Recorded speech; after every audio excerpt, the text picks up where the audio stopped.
There is a disease which ravishes the world mercilessly, causing millions of people to suffer, including many in the United States.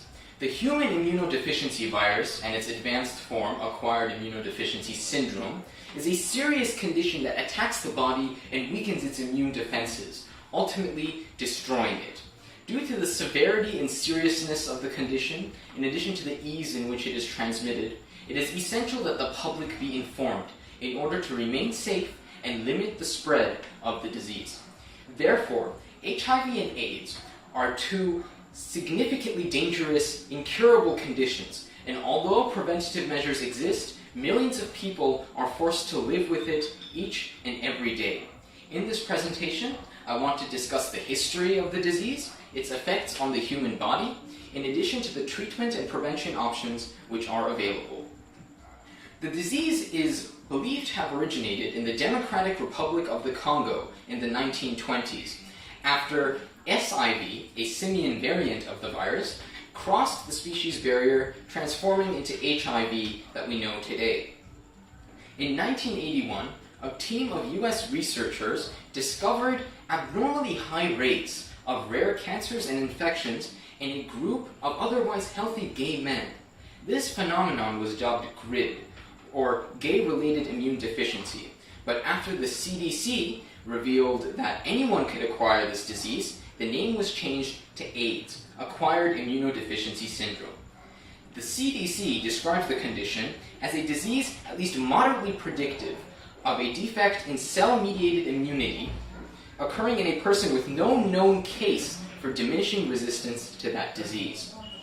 HIV.gov estimates that today, 36.7 million people live with AIDS, including 1.1 million in the United States. Research is ongoing about the disease. One thing that it has uncovered is the stages of the disease. It is transmitted first through bodily fluids, such as blood, sexual fluids, and breast milk. The most common methods of transmission include unprotected sex, contaminated syringe usage, through pregnancy from mother through child, blood transfusions, and any other event in which infected fluids come into contact with bodily membranes. 2 to 4 weeks after initial exposure is acute infection, in which there are flu-like symptoms such as fever, chills, rash, sweats, a sore throat, muscle aches, and swelling, among others. Following this is a latency period, in which there are no to mild symptoms, but the disease continues to spread. Chris Jennings, an author on HIV, states that HIV is a retrovirus, a class of viruses that can remain dormant and thrive inside their hosts for a long period of time asymptomatically. After the human immune system has been sufficiently compromised, the disease progresses into its final stage, AIDS, which consists of a number of symptoms including rapid weight loss, sweating and fever, pneumonia, diarrhea, extreme weakness and fatigue, sores and blotches on the skin, neurological disorders such as memory loss and depression, in addition to a vast variety of symptoms that can occur from opportunistic infections, which are infections that take advantage of the weakened immune system in order to wreak additional havoc. As serious as this condition is, there are a number of treatment and prevention options. Protection during sex, or abstinence altogether, is a common way to reduce infection from HIV and other STDs.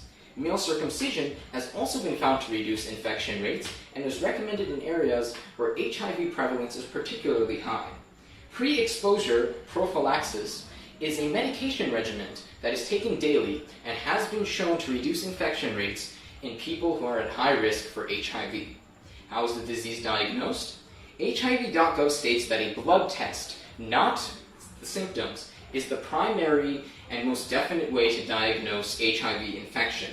Once diagnosed, the treatment consists of antiretroviral therapy, which is a combination of medications that alter HIV, such as the way it replicates or the way it infects, in order to reduce its spread and progress. Unfortunately, there is no cure for the disease, although the Science Daily publication reports that new research on a potential HIV vaccine shows promising protection results in both rhesus monkeys and male human adults. In regards to the future of the disease, US News reports that the infection and death rates have been falling since the 1990s, and due to research advancements and the international battle against the disease, this trend may continue.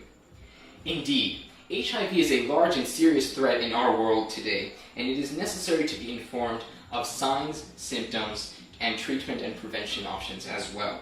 In this presentation, I discuss the history of the condition, its effects on the human body, and the treatment and prevention options which exist.